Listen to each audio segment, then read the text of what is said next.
All right, today we're going to interview Robert Touhey at Clear Path for Veterans in Chittenango, New York.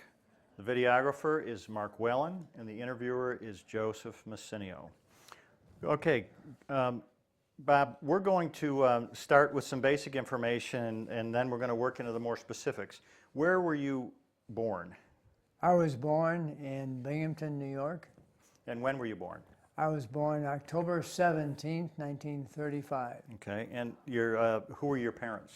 Parents were Robert and Margaret Touhey, T-O-U-H-E-Y. Mm-hmm. And what were their occupations? My dad, Robert, worked for IBM for a number of years, 26 years, and retired.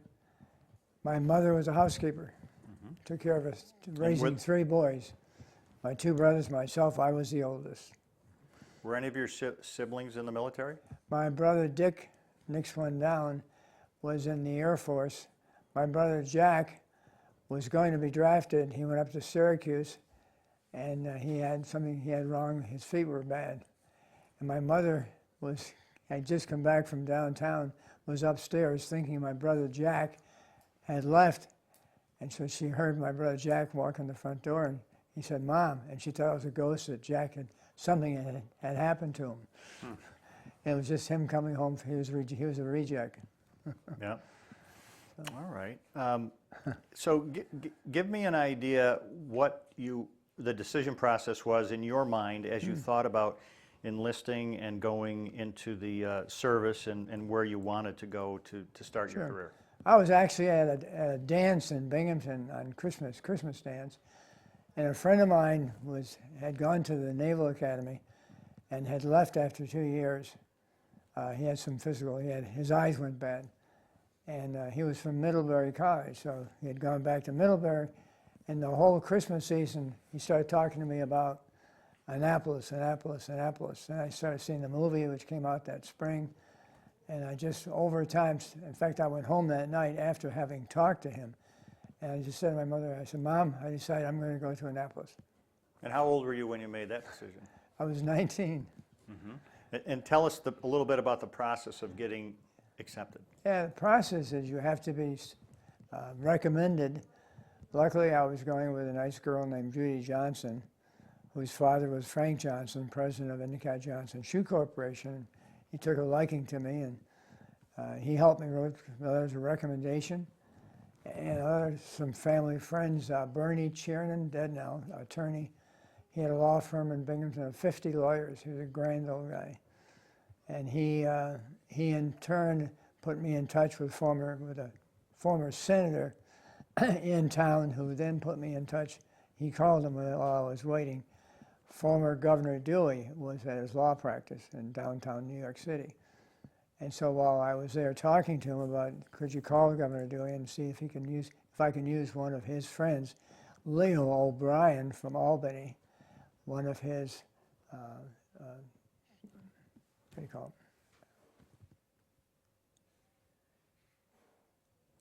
it? Cut. Can you stop? AIDS? None of it. Yeah.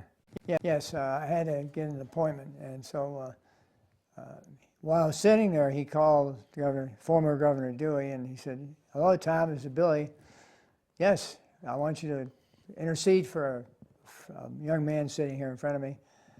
Long story short, he called him. He said, "I want you to intercede for Leo O'Brien, who was he was a district, it was the Albany district anyway, congressman. He did have some appointments available. He didn't use all his. They're granted so many per year. So he had at least one outstanding that he hadn't used up. And so he said he would talk to him. And he said, in fact, I'm going to lunch with him today in New York City. So I got a call the next day and said, come to Washington. So I went to Washington and met with Francis Xavier Kilroy. And it's interesting, we had gone to the House of Representatives. We were running a little bit late, 5 minutes late. But we were there pretty much at 9 o'clock like we were supposed to be. And no one was there. The office was closed. So it's one of those things, predestination. We walked away from the office, walked down several corridors towards the front door, a huge building, Rayburn building, or House of Representatives building.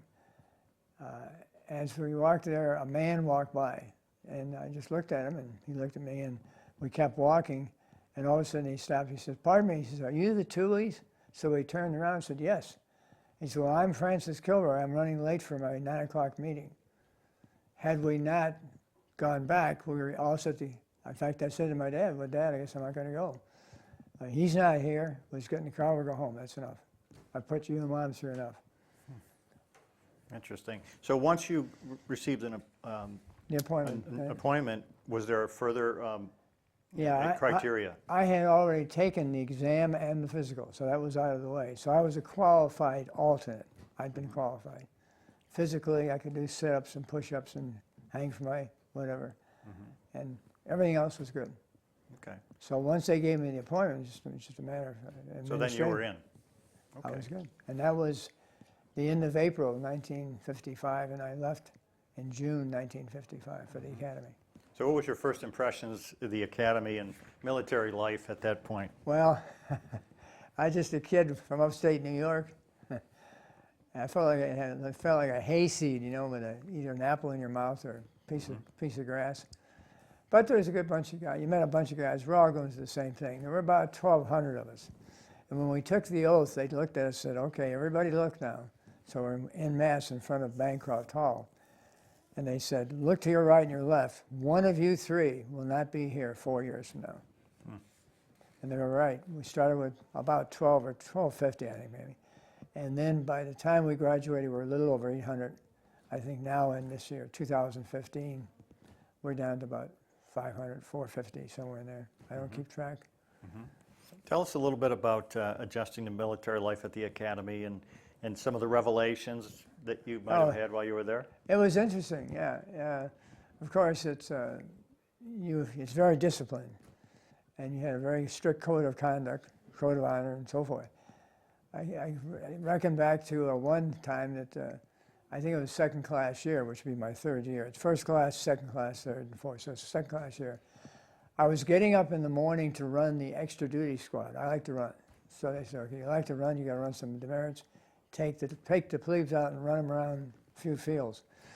And so as I got up at 5:30 in the morning and went down the hall to go to the bathroom on my way back, I heard a psst behind me and turned around, and there was one of my friends. He had a big raincoat, cape around his neck, and it looked like it had something underneath, but I was still half awake, so I couldn't tell. It was still dark. It was before Reveille. And so he just opened up the cape, and it was a pretty gal from in town, the doctor's daughter, as it turns out, in a red one-piece bathing suit. I said, "Oh, nice."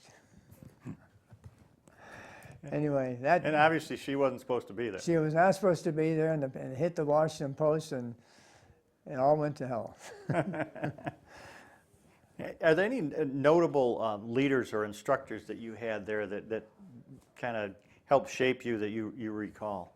Yeah, going back to high school, as a matter of fact, North High School, I was taking technical electrical, which is is a pretty tough course. We had the same books when I was in the third year at the academy, so it's a good technical high school, good electrical design. But Pete McGinnis was my geometry instructor, and he was always getting me to get better grades, and he was a former Marine. And I think he knew I was sloughing off and spending too much time with the ladies. And so came time for Regents, and I studied for the Regents. I hit the Regents hard, got a 94. So it was an A. And so he came up to me afterwards and said, "See, you son of a bitch." He said, "I knew you could do better." Yeah. I said, "Yes, sir." I said, I did study hard for the Regents. Well, sometimes people like that get your attention, don't It they? gets your attention. And we had some very good instructors at the academy. Probably I remember one that's called Shorty. Shorty had been in the Navy for 60 years.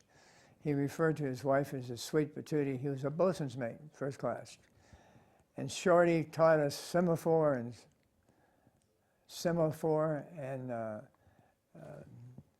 blinking light, augen, Morse code. And semaphore are flags that you can build words with. Morse code is Morse code. Blinking light is just like you're tapping it out, as such. Did it, and so forth. So any other memorable things about the Academy that you want to share with us before we move to your next duty? No, it was a lot of hard work, and it was fun. You form bonds that last forever, and nothing comes to mind. It may. Well, now, give us an idea. The year that you graduated was what year? It was 1959. So you graduated in 1959. What was the mood of the country? What was the geopolitical kind of tone? What was going on? It was, we hadn't gotten to Vietnam yet, and Eisenhower was still, I think Eisenhower was still, yeah.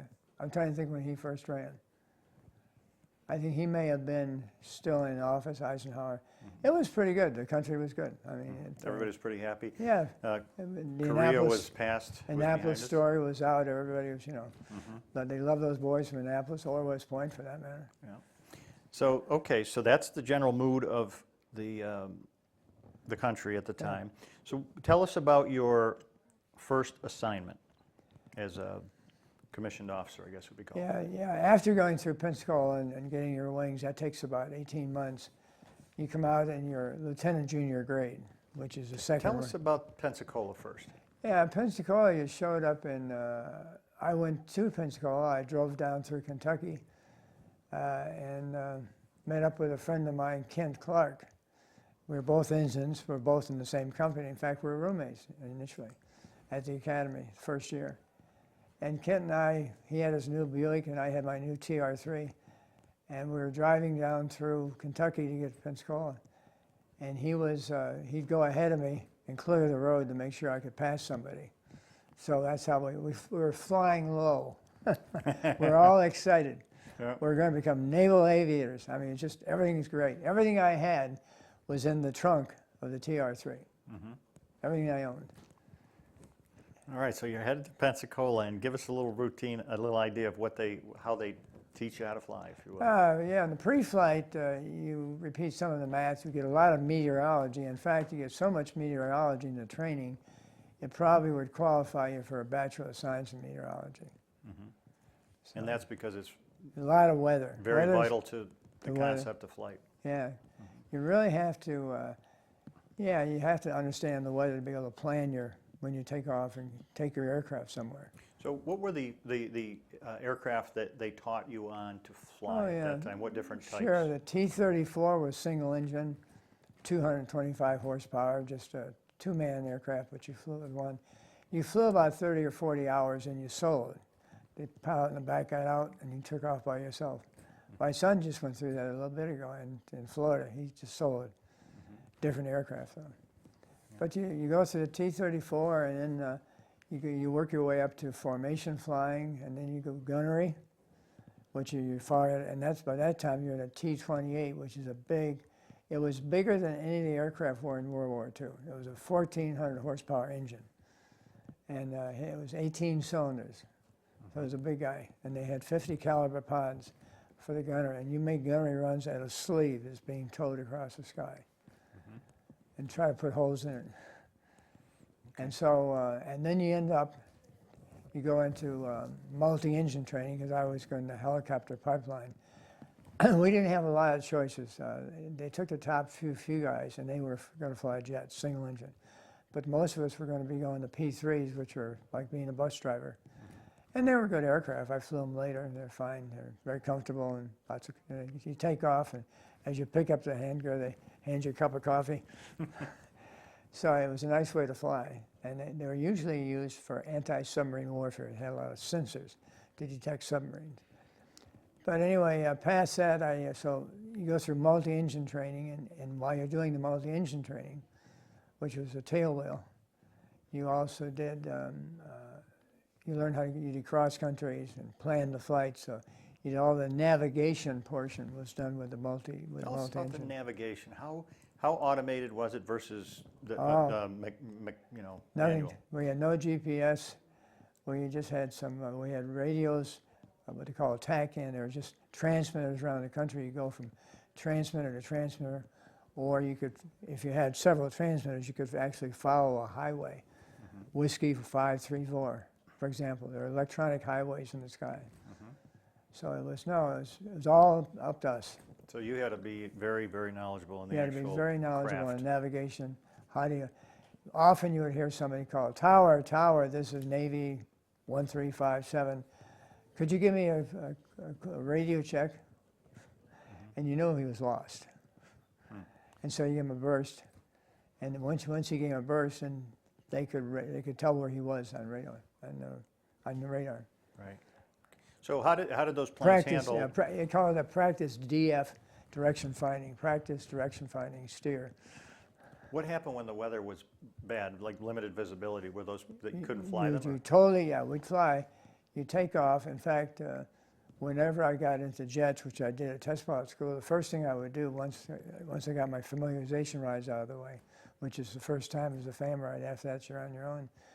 You get up and you just go and you fly, and you take off, and you stay right in the pattern, and you go right on instruments, and that forces you to use everything in the cockpit, radios and all the instruments. That's all you've got, to know where you are and where you're going and how fast you're going there and when you're going to arrive. So you're effectively flying. You're flying blind. Blind, optically blind. Yeah, optically you're Right. blind. Okay. So it was Pensacola. Was there any additional training required after Pensacola, or what happened after Yeah, Pensacola? after Pensacola, I was in the helicopter pipeline. So I went, once I got my wings, I went home for about 30 days. And then ended up going to the Essex. What type of, describe the Essex for us. Essex was it's CVS-9. It's probably, when it started out, it was 27,000 tons. By the time they added the hurricane bow and all the other paraphernalia on the ship, it had grown to 45,000 pounds. Tons, I'm sorry, 45,000 tons. So it's a... And what was its essential mission? Its essential mission was anti-submarine warfare. So we were out there looking for Russian submarines, primarily. And it accomplished that by use of what methods and Also, techniques? mainly acoustics, but we also had magnetic anomaly detection, which you could detect metal in the water, and acoustics And there were helicopters based on that on the ship. yeah. vessel, so you We were had a part of whole- that. We had a whole squadron on board. We had 2 squadrons of fixed wing, which had detectors in the water. And the fixed wing were, they call them S2 trackers, Grumman, made by Grumman. And then we had 12 helicopters. They were made by Sikorsky. It's the S-61. It's the same helicopter that I occasionally see the president in. It's a big guy, twin engine. Tell us briefly what life is like on a ship like that back then. The food, what Good was food, done. very good food. Yeah. Navy is known for its good food. In fact, when you see the cooks, you notice they're a little bit heavier than everybody else. They used to have to, in fact, when I was on board a submarine, during one of the summer training sites, I was on board a submarine out of Squadron 6, which was in Norfolk, and they used to laugh about it. I said, we have to change cooks every 3 months because they had and they have the best food. The submarines have the best food, but in a carrier it's very good. So I mean, let me just jump ahead. In Vietnam, the Army would come to have food with us, have dinner with us on Thursday night because we had Mateus Rosé wine, 2 colors, and we'd have chicken, barbecue chicken, lobster tail, and shrimp, and steak.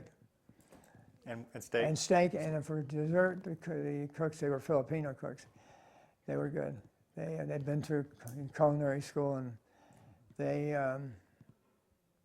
provided strawberry shortcake for dessert, fresh strawberries. And the Army would come to us and say, this is amazing, we're in the same military, we have to stand in line. But they put the food in a metal tray with scooped out places for potatoes and meat and what have you. So did you have, other than the routine of work, how much time was there for other things, and what did you do to keep busy when you weren't on watch? You write home. I learned to read a lot of good books that were going all the way back to the 30s. A lot of good books. Thomas Constantine, I think a whole bunch of them. We had a good library on board ship, and it was free for everybody. Check the books out. So while you're on the Essex, how long were you on the Essex? I was on board the Essex for approximately 4 years. Tell us about any specific incidents that took place while you were on board the Essex. Yeah, a couple of things. One was Cuban Missile Crisis. We had gone to sea in October of 1962. So I'd been on board the Essex almost 2 years. And we went to Guantanamo Bay. It was supposed to be an easy cruise. We were just going to go down and get very familiar with the aircraft, flying off the ship, looking for Russian submarines, because we figured we'd find some around Cuba. In fact, we knew we would. And there's listening posts, acoustic listening posts called SOSAs, it's sound underwater navigation. And what it does, it puts a lot of energy in the water, and you can detect submarine. It has arrays in the bottom of the ocean. So it listens. So it's a passive device that picks up everything. And you have special software on your display on both the land as well as the aircraft. They'll detect something, and the good ones can even tell what the side number on the submarine is. And how do they do that? Well, a couple of things. Number one, the Russian submarines they were on 50 cycle power, not 60, which is like Europe. But they were so good, they had water pumps making noise, a lot of noise going into the water. I mean, as much as they camouflaged the submarine, you could still pick out noise. So you had very particular classes, you could look at them. And there was 60 or 50 hertz for the generators. You had, water pump. If you had a bad water pump, you say, yeah, that's the same one we saw last week. They haven't fixed that water pump yet. So it's a sound signature. It's a sound signature, exactly. Right. Interesting. So tell us more about, keep going, because you're heading toward the missile crisis now. Oh, yeah, missile crisis, yeah. We're down there enjoying the sun and fun, going at night to Guantanamo Bay, the officers club, and we had drinking rum goodies. And we had been at sea for about a month before we went to Guantanamo. And we were enjoying the flying, the new aircraft, et cetera. Beautiful weather. When we go to the officers club at Guantanamo at night, we take a boat in from the ship. The ship was anchored. And so we started drinking a lot of rum goodies, which is a lot of fruit. And we've been away from fruit for about a month. Well, what happens is, particularly the older guys in the squadron, we used to make fun of them, they would get a form of scurvy, and their gums would bleed. So you could tell the older guys from the younger guys by how much their gums bleed. Interesting.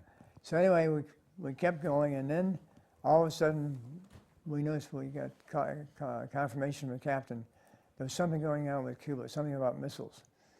And we stopped all our training, and we all headed out.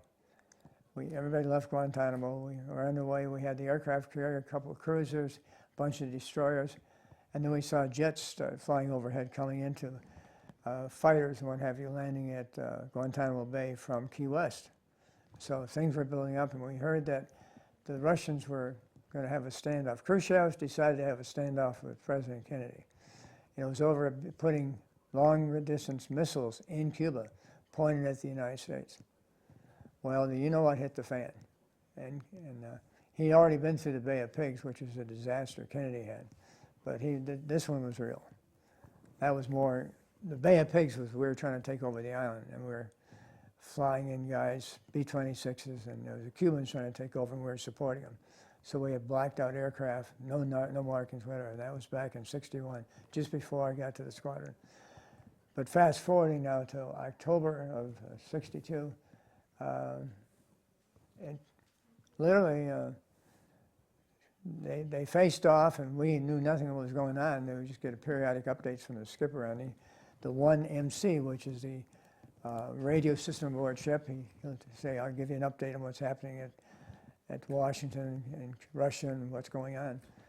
So we knew that they were negotiating back and forth, and I guess Khrushchev blinked before Kennedy did, and he decided he would take the missiles out under being advised, because we're going to go to war. If Khrushchev didn't move the missiles, we're going to be at war with Russia.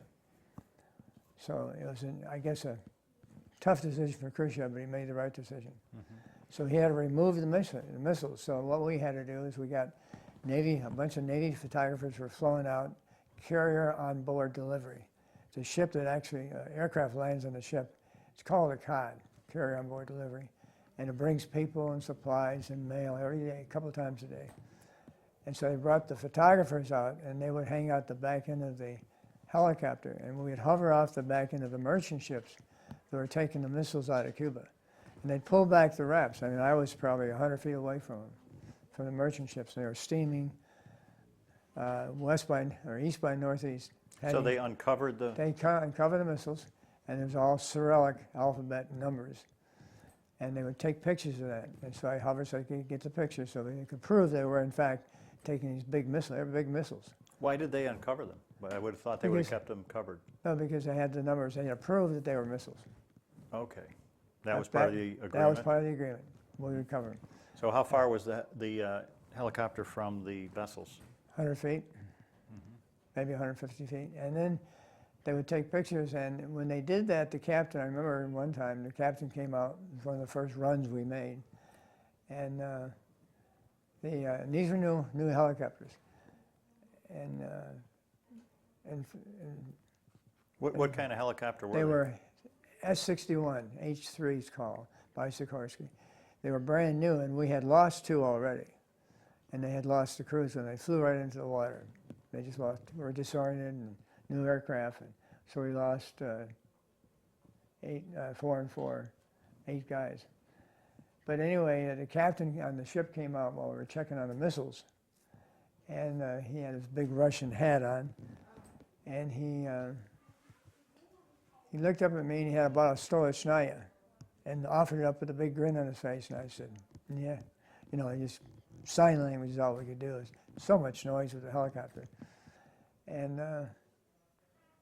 he just waved, and I saluted him, and he saluted me.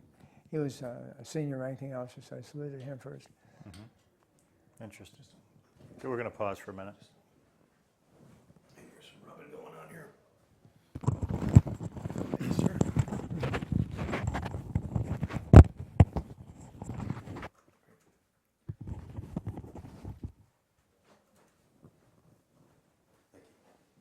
Okay, tell me when to start. Okay. All right, so the Cuban Missile Crisis, and you're taking the photographers out to photograph them. How long did the missile crisis actually last, to your knowledge, while it was tense? Yeah, it was weeks. And they very quickly responded by the time they took the missiles out, and that damped down everybody's fear of having a war. Were the missiles actually on the island? Yes, And they were. had to be Oh, yeah, removed? they had taken the missiles. They were already there. They were taking them there primarily. They took some big Russian aircraft, brought them in, but they also brought them at night by ship, so they snuck them on the island. But we had overhead assets, Gary Powers, U-2s, overflights, picked them up. Yeah. Interesting. Did how intense was it at the time? How real did you feel that we were on the doorstep of? We thought we were going to war. No question. I thought we were going to war. We're all set. And at this time, you're how old? I was About? 20, about 26, roughly. Okay. Yeah. All right. Were there any other incidents on board that, or is there more do you want to talk about on the crisis? No, that's we lost some guys, and since that time, by the way, last Thanksgiving, we lost to Bob Hughes and Gene Witkowski, and the father Hughes, now he's a retired priest, and he lives in Warrenton by me, and I met him at a Thanksgiving dinner, and he started talking about his brother named Hughes, who was killed in the Cuban Missile Crisis. I said, was his name Bob? He said, yes. I said, well, he's in my squadron. Bob Hughes, when we went to sea, he was senior to me. I was still a JG, and I became a lieutenant. And Bob was a senior lieutenant, and he came on board with a 6-shooter, real live 6-shooter from the old days. We could take whatever guns we had with us. We thought we were going to go to war, so he wanted to go to war with a 6-shooter. Interesting. All right. So now your tour on the Essex is coming to a close, Right. and then One thing on the Essex that's interesting, we went through a terrible, we had been on a SEATO cruise, S-E-A-T-O. It's a Southeast Asia Treaty Organization. And what that was, it was a cruise over to Pakistan and a number of places, showing the flag, if you will. And on the way back, we were trying to be back in Quonset Point just before Christmas, around the 16th of December. Well, we ended up they're tracking a big cyclone or a big hurricane. In one hemisphere they call it cyclones, and the hurricane, but the same thing. Very, very high wind, 100-mile-an-hour winds, and 90-foot waves. And the ship is big, but it's not that big.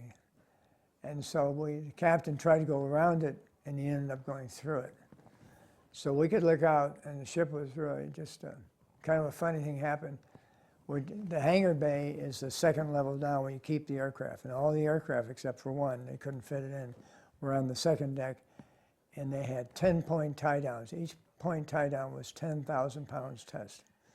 So it's 10 times 10, 100,000-pound test to hold that aircraft in place. They had an attack aircraft left on the deck, and we were taking such hits. I guess it was 36 hours we're in trouble. That's how long it lasted, the storm. And in those 36 hours, we're taking 90-foot waves and 95-mile-an-hour winds.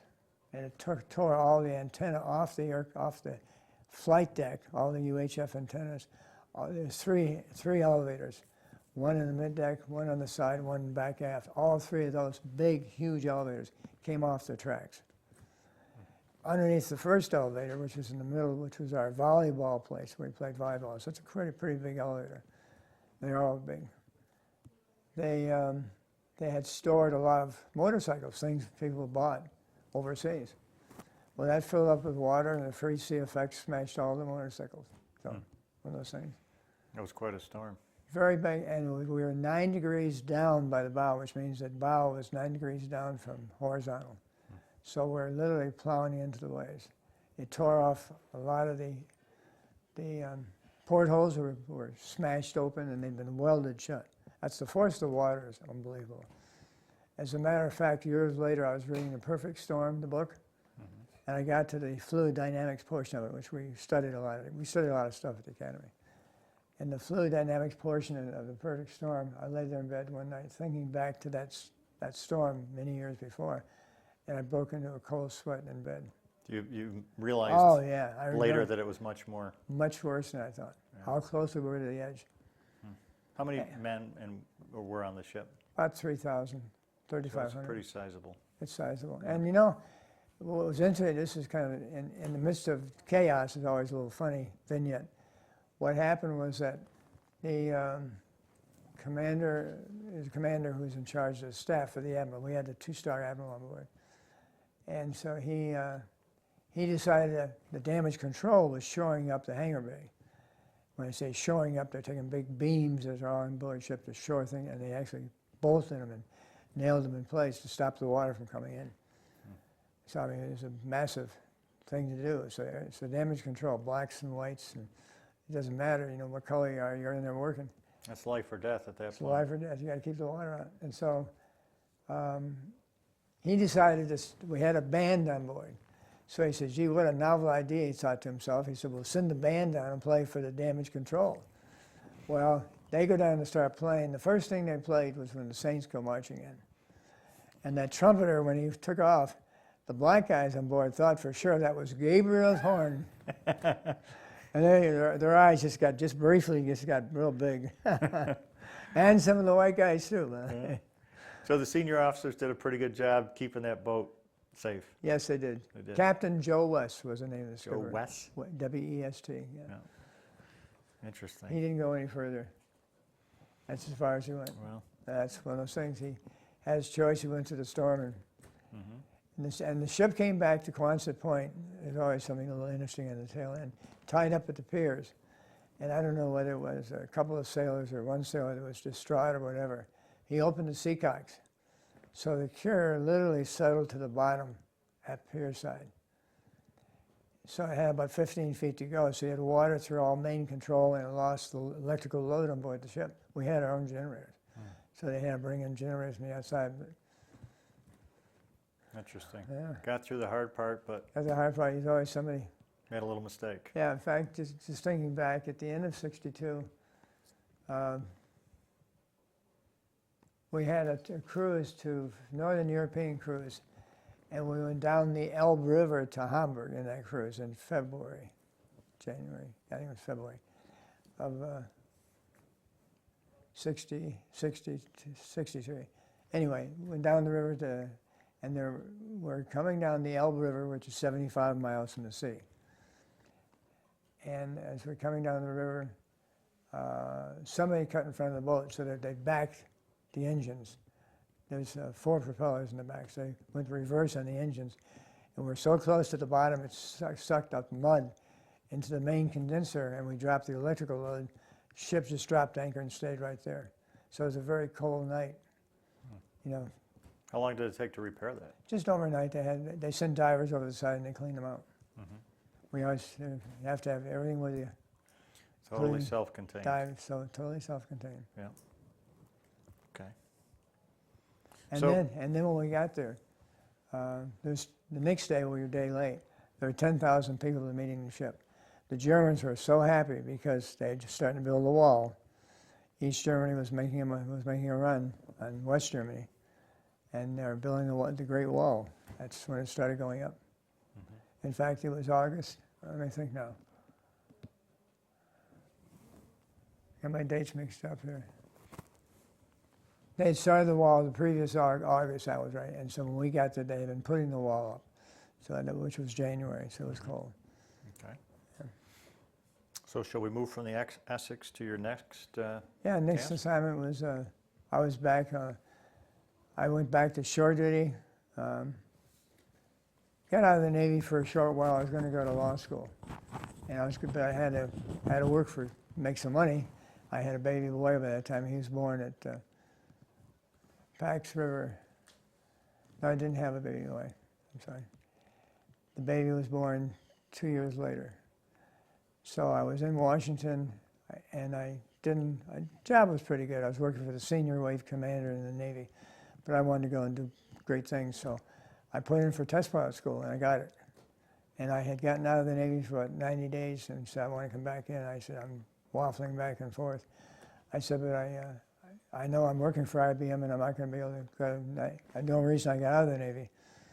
And in my last fitness report in the Navy said, if this officer decides to come back in, we recommend he be brought back in the service and reinstated to fulfill regular commission. So he did that. So my last skipper in the squadron did that. It's a nice thing. So anyway, we went to test pilot school, learned to fly, everything. Where was test pilot school? It was Patuxent River, Maryland. Patuxent River, Patuxent, Maryland? yeah. P-A-T-U-X-E-N-T, I think. Patuxent. And while there, they were looking for volunteers to fly foreign aircraft for evaluation, so I held my hand up, and several of us, two guys and an engineer, went to a designated spot in the country. So we were undercover with the agency, evaluating the helicopters. And The helicopters from Russia. Russian helicopters. Russian helicopters. And I can talk about it now. They said we had 25 years, we couldn't talk about it. But all I can tell you is that they got them someplace, they brought them up the river, and they're in the United States. And we tested them, and we found out they had a lot of good things about them. The Russians had good meteorology. There was good big castings, head castings, just much better than we, quite frankly. They weren't as concerned with the economies of the helicopter. In other words, they made it bigger and tougher than it really had to be. In this country, we're always in competition trying to get something lighter, better, brighter, and so forth. That wasn't the Russians' problem. So you were effectively testing the enemy's equipment, Yes. and then did you test? And that was going on. We were doing helicopters in parallel. Other places they were testing jets as they got them. Some guy would defect from Russia, and they'd get a MiG 17, 19, 21. There's always somebody ready to defect, and they take they approach him. CIA approaches him overseas, promises him money. He flies out. We get a hold of the aircraft and test it. See how good it is. See if they're up to stuff with us. Right. Okay. What other types of aircraft did you work on when you were as a test pilot school? Flew everything. Single engine jet, multi-engine jet, helicopters.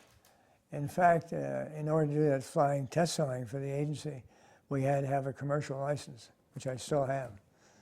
And that allows you to fly anything out there. In fact, I had put in for, I went to Vietnam after that, and I had put, before going to Vietnam, I had put in for the astronaut program. And I got a letter back when I was in Vietnam, almost to the end, and they said, well, good news, bad news. Good news, we put a guy in the moon last year, which they did. That would have been 69, so 68, I guess. Or 69, they put a guy on the moon. I got the letter early 1970, January 70. And so it said good news, bad news. Put a guy in the moon last year, but we're running out of money, but stay in touch. So I went to work for IBM and never looked back. And I learned a lot at IBM. I worked there for 12 years. I learned a lot about interrogating, which never realized, and then that later on it would help me with interrogating Muslims. Mm-hmm. So you were doing test work with the CIA. We talked about that, and then next was Vietnam. What came next? Or? While there, I had volunteered to fly fixed wing, but in order to make the fixed wing cut, I would have had to leave my wife and child, and I was planning to sell the house we were at and move north to Binghamton, New York, in case I didn't come back. So it was way too tight. I didn't want to do that to my wife. She just say, hey, hi, see you. Move yourself, and I'll see you in a year. Mm-hmm. So I said, no, I can't do that. And so I waited, and it turned out fine. I ended up flying the same fixed wing when I got there, because they were a little bit, took them a little longer to get to Vietnam. I got to Vietnam, I had helicopters, Helicopter Attack Light Squadron 3, the hat I wear, and it was, it worked out fine. Can you tell us about what was typical mode of operation on the Vietnam assignment? Yeah, that was interesting. It was a major port. It was only a year, from December to December. I left just after Christmas of '68 and came home just after Christmas in '69. And so you go through training. You go early. You go in the fall of the year. You do two things, really major things. One, learn how to fly the helicopter like the Army does. You do a lot of auto rotations. You fire rockets at Fort Rucker. You fire machine guns. So you learn all how to make this seemingly innocent helicopter into a killing machine, essentially, because there's a gunship. And on the gunships that we were having there, they had 2 7-shot pods on the outside that were fired by the pilot, miniguns fired by the co-pilot, and 2 door gunners. And each of those guns, 2 miniguns and 2 door gunners, each one had 2,000 rounds of 7.62, which is a pretty heavy-duty bullet. Mm-hmm. And so we had 8,000 rounds of ammunition and 14 rockets, mm-hmm. plus personal weapons and what have you. And how did you, like once again on the technology, how did you aim the guns or the rockets? What was the methodology? Well, what I did, yeah, that was interesting. They had a gun sight which you could move down, it'd snap down or snap up. It was a Mark 8 gun sight. They were always concerned about it, saying, when you're flying, you don't want that gun sight down, because if you have an accident, you're going to wear it in your face. And even though we had helmets on, they hit so hard sometimes. If you're flying at 100 miles an hour, you hit something. Mm-hmm. So what we learned to do is, it's called the infinity gun sight. You set your chair, your seat, which is armored, so it's got thick armor all the way around. You have armor here, ceramic armor, and you set it and never change it. Once you set it, you're all set. And you do this on the ground before you take off. And you look at a point out there, straight ahead, and you put a little X on the windshield with a grease pencil. Then you put the sight up and forget about it. And so then, without moving yourself as you fly, you always keep yourself erect, looking at that gun sight.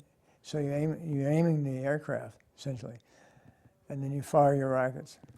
Mm-hmm. And then the guns themselves were controlled by the pilot next to me. Mm-hmm. And he would just, every fifth one was a tracer, so you walk your tracers into the target. And you worked in a team with waterborne vessels? Yeah, we had two ships together, so we were two helicopters. We flew as a team of two, always. And you covered each other. Doing a thatch weave, which looks like this. It was developed in World War II for fighters. And what's the purpose of that?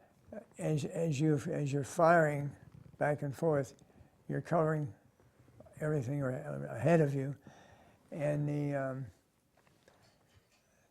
if somebody comes up behind you, you see them because you're going like this. You know, you're turning slightly as you turn back and forth. You got to know what's coming behind you, what's ahead of you, and so the thatch weave was initially designed by became Admiral Thatch, Captain Thatch at the time.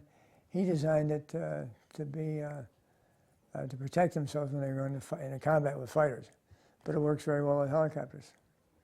We weren't worried about somebody jumping us. We control the skies, but you're always worried about people shooting at you, so you're always moving. Moving target's tough to hit. Right. If you don't move, you get hit. And what were your typical intended targets that you were attacking? Could be could be trucks, houses, pillboxes, guys running in the field. I mean, you name it. And did you tend to stay, how far, you worked inland or just strictly on the rivers? Oh, no, yeah, we're on the rivers throughout and canals, but we're inland from the outside, the extremities of Vietnam. And we worked with the PBR, Patrol Boat River, 28-foot twin 50 calibers on the front and other guns around the side. They do about 25, 30 miles an hour. They had water jet engines. They could, they had a planing hull, so that once I get up on step, as it's called, which is your planing, you could do very well with maybe a foot, 2 feet of water. You'd be fine. And much less that, you go aground. So once the water started getting shallow, they'd stop and turn around and go back. They're always watching the depth of the water. And you had maps. You know, the Coast and Geodetic Survey. So you knew about when you were coming to the end of where you could operate. Well, we have the Coast and Geodetic Survey of the United States has mapped the whole world. So we have maps, and it shows what the water level is at mean tide, and the minimum amount of water. So it's been called mean tide. Right. And were you primarily attack helicopter, or did you insert and remove troops? Oh, we did a lot of insertion while we were still attacking. We worked with the SEALs a lot, inserting them, protecting them. Worked with the Monards, Chinese Noongs, which are an ethnic Chinese group, and they drove the airboats. The airboats are the same airboats you see in the Everglades, big fan in the back. And they were absolutely fearless guys. They had no protection on the front. They had a 30 or 50 in the boat, and they would just simply, they could skim across the water. All they needed was probably 6 inches in a rice paddy. And they'd skim across the top of it, and they go right at the tree line, right after the enemy. Absolutely fearless. Far and away.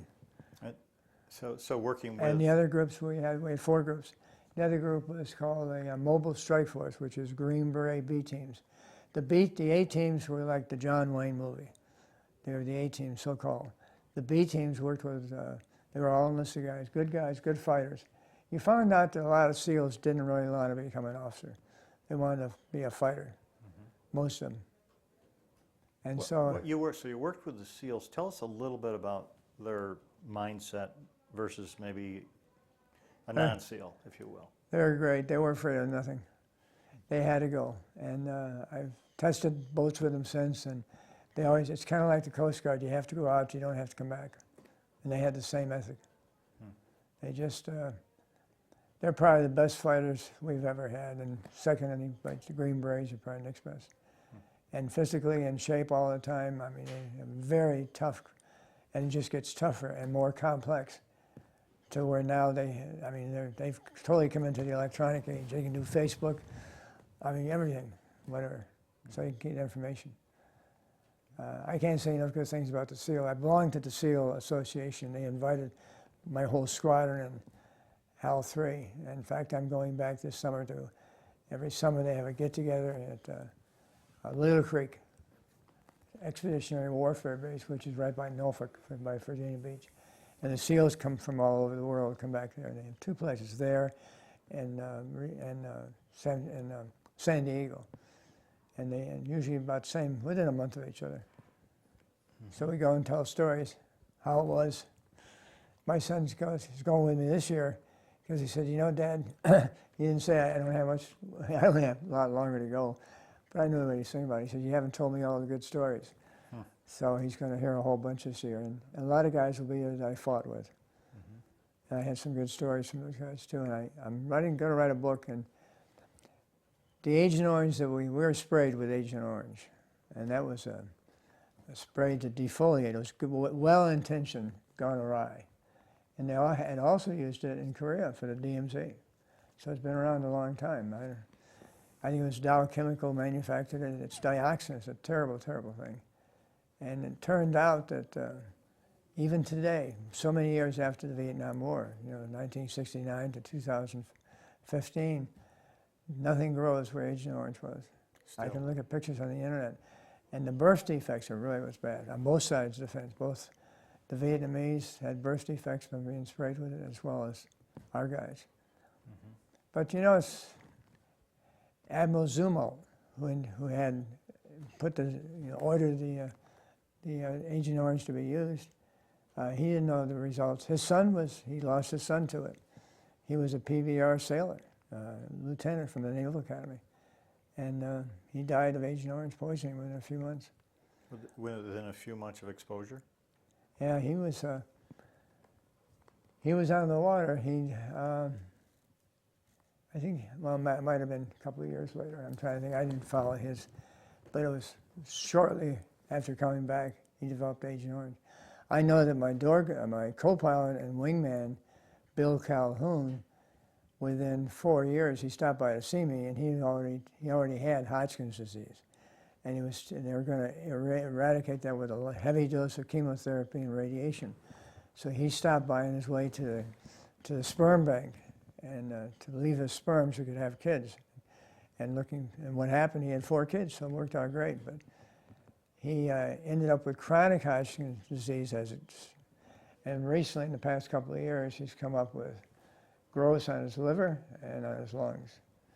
And he's at Yale University 26 times. Every 2 weeks he goes from Newport, Rhode Island, where he lives, to the Yale. Spends 3 days there and back. And they're trying to kill and try to reduce the size of the tumors. And they won't know until halfway through. Then they'll do an MRI and take a look at the tumors, see if it works. If it doesn't, then... So the one of the effects of Agent Orange is cancer. What are some of the other things that have been proven? Yeah, diabetes, trouble with your feet, ischemic heart disease. Trouble with your what? Feet. Feet? Yeah, feet. Yeah, it's Parkinson's disease. One of the things with Parkinson's, you tend to drag your feet, and that's tied together. So I think I might have an early set of Parkinson's. So early, let me think what they say. Early onset of Parkinson's. But they're not sure. So I don't have it yet. So. Do you have any effects? I have ischemic heart disease. And I had my first heart attack, my only heart attack that I'm aware of, in 2006. And I'd stopped by Fort Myer in town on the way in Washington. I stopped by and told them I had a pain in my left shoulder, and I asked them if they could I do my water. No, with your left arm. Under your left arm. No, in the chair. Oh, in chair. Oh, yeah. Okay. Anyway, I stopped by Fort Myer and asked the doctor if they could. I said, "Could you test me? I have a funny pain here, my left shoulder." And she said, "What does it feel like?" And I explained it to her. She said, "Oh, you're going to the hospital." She was closing up for the day. It was like a clinic level. They had good doctors. She was from Pakistan, Paki doctor. And she said, "You're going to the hospital." I got to the hospital. Doctor was on call. He was actually a Sikh from India, and he was department head for cardiology at George Washington University. So I had a top-notch guy. And we've since become very good friends. And he went in, checked it out, and he said, your left descending ventricle, which is called the widowmaker, left ascending ventricle is 90% blocked. So he put a stent in, opened up the blood flow. I went home 2 days later, and I could feel the difference just walking up the hill of the house. I mean, I could just, And has the VA classified you as, yes, it took 5 years. I'm 100% disabled. based on the Agent Orange Agent impact? Orange and PTSD and some problems from flying, my back, my spine. I have stenosis of the spine. How many missions did you fly in Vietnam? They tell me 600, And how many About- hours about was that? about 750 flight hours. My flight log was blowing up halfway, but a third of the way through Vietnam. We had put a strike in. In fact, I can talk about that strike. It was in March of 1969, and we got a call from SEALs in the river off Mito City, and the SEALs were under fire. They were pinned down. And the SEAL team was probably 12 guys, and the Viet Cong were firing at them. And so we responded, flew over, and hooked up with the guy on the ground, and made the first run. And they gave us a burst of fire, and we could see where the traces were going as to where they were. So I took the attacks right down to 200 feet off the ground. I was pretty close. And so we put our first strike in, and you come in straight on and then turn. And as you turn, your wingman turns inside you and stays with you. And so there, as you turn away, he's just turning, and so he's firing to protect you. So I could hear this about the second or third time around, where I heard this thumb, thumb, thumb, and I said, that's not a .30 caliber. That sounds much heavier. So I asked the SEAL, I said, what are they shooting at us with? He said 50. Their caliber was 51 caliber, which means they could shoot our bullets. We couldn't shoot theirs. But essentially a 50 caliber machine gun. Bullets were pretty big. And so I said, fine. I said, we're going to change our tactics. So we came around behind him and we went right down to the treetops, literally 5 feet off the top of the palm trees. He came up behind him, and I had called the SEAL team leader and said, okay, we're going to come in at you this time. You'll see us dread ahead, so get your heads down, because we're going to be shooting into them, and if we shoot a little bit too high, we'll get you. And don't want to, so they got down behind the logs, and we were pretty good. We knew where the bullets were going pretty much. We didn't get any. They said we never got close. So you were able to So help we them stopped them, yeah. And so more guys joined us. It was a big bunch of Viet Cong. And by the time we were through, we had 6 helicopters, 2 Cobras, 2 Huey Cobras, and 4 Huey gunships, which I was flying. So they had my 2, and then the Cobras joined us, and then 2 more. So we had 6, and we went back and re-armored fuel about 3 times. And give us an idea of the payload. When you say you had to refuel, how much fuel, how much weight? You had, you took off at about 9,500 gross weight, 9,500 pounds. You had 8,000 pounds in addition to that. You had 8,000 rounds of 30 cal. That was pretty heavy. Each box was 2,000 rounds in a box. That's probably a 100-pound box. And a crew of how many? And 4, pilot, co-pilot, and 2 door gunners. And each of those guys had an M60 handheld. It was specially adapted with additional grips so they could hold on to it, linking their right arm over the top of it to keep it from walking up. And then we had 2 7-shot rocket pods. So we had rockets and 8,000 rounds of 30 caliber, essentially. And again, in the day, the miniguns and the missiles were aimed by aiming the craft?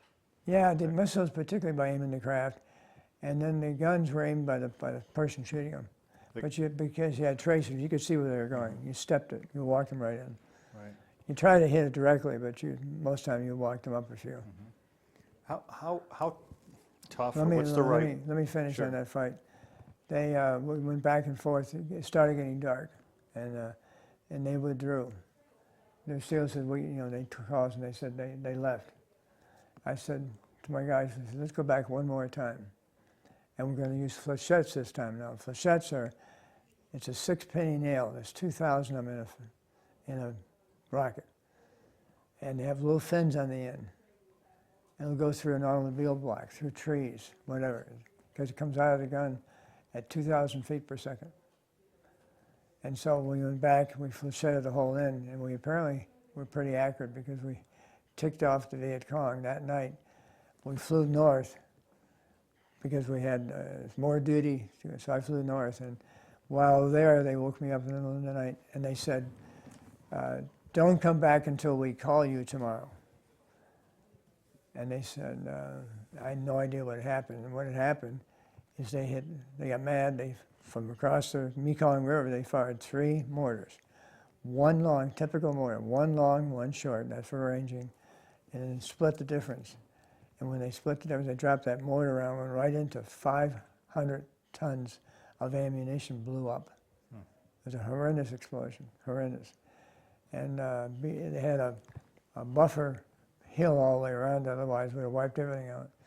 But we weren't there. But there was a guy, we had 2 detachments side by side. We had gone for the night up north, up by what they call the Paris Peak, which is the border with Cambodia. And the other guys next door, we were Det 4, that was Det 6, they took off, and they're starting to take off.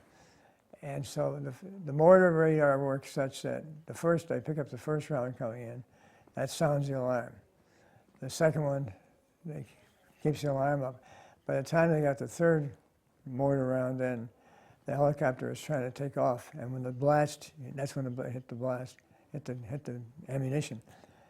And they took the helicopter and just flattened it on the ground. The guy had just learned he was a brand new father. He didn't survive.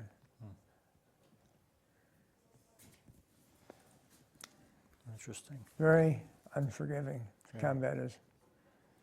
Were the Viet Cong how were they as opponents? Very tough, very tough, very well trained. They came into Vietnam or from wherever they were, and they only carried really 3 things: a rifle and bullets, of course, some rice for their cook. They lived on regular rice every day, and it was not the rice we have. It had the husk on it and had all the good vitamins in it.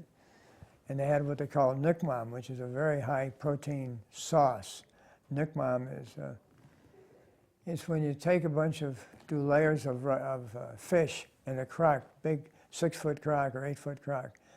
Layer of fish, layer of salt, so forth. Layer of fish, layer of salt, all that. Fill it up and let it sit in the sun for about 3 months. And then you have a spigot on the bottom and you take the juice off, which smells horrible. But it doesn't taste bad. It tastes good, actually. And it's loaded with protein. So there's 3 things they brought with them. So it's very. Did they have uniforms, or were they no, just regular? Pajamas, black pajamas. Was it? How did it? From the air, how did you identify them from others that might not be aggressors? If they shot at us, that was easy.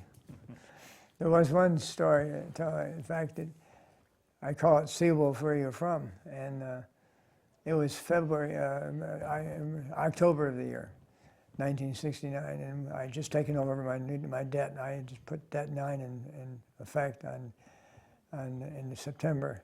And we're flying along the Mekong River about 11 o'clock in the morning, and the guys looked down. They said, "There's somebody walking in the field down there," and the field was a dry rice paddy. The rain had stopped and the floods had stopped. So you have 6 months of dry weather.